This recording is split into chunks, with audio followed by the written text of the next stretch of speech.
একটি সুন্দর বাগানে প্রথম পুরুষ আদম এবং নারী হবা বসবাস করত। কিন্তু শয়তান ছল চাতুরির মাধ্যমে সাপ সেজে আদম এবং হবাকে প্রলুব্ধ করল।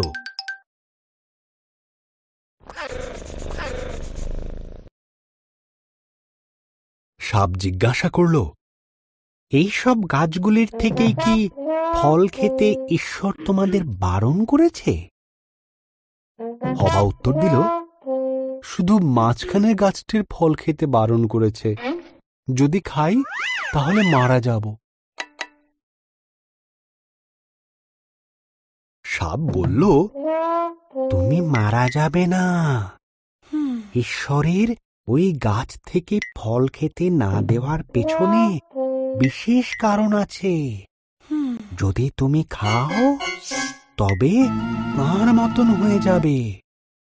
তিনি হবা ফলটি খেল। সে তার সঙ্গে আদমকে কিছুটা ফল খেতে দিল।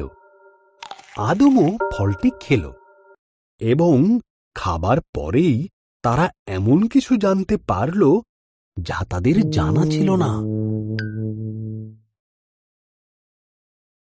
একটি বিষয় তারা জানতে পারল যে তারা উলঙ্গ ছিল। তারা পাতার বস্ত্র তৈরি করে নিজেদের লজ্জা ঢাকল। তারা আগে কোনোদিন ভয় বা লজ্জা পায়নি।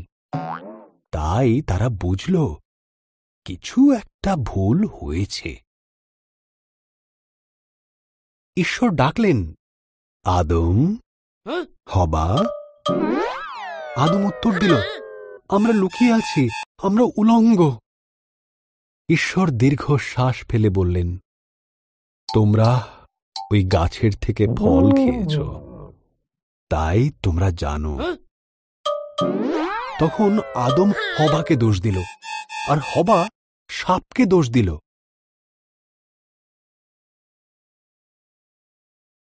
ঈশ্বর বললেন, সাপ, তুমি বুকে ভর দিয়ে চলবে।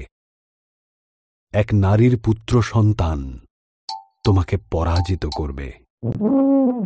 হবা, তুমি কষ্টের সাথে সন্তানের জন্ম দেবে।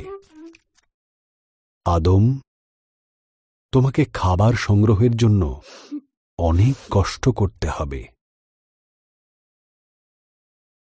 এরপর ঈশ্বর আদম এবং হবার জন্য পোশাক তৈরি করে তাদের পরালেন আর বাগান থেকে বের করে দিলেন।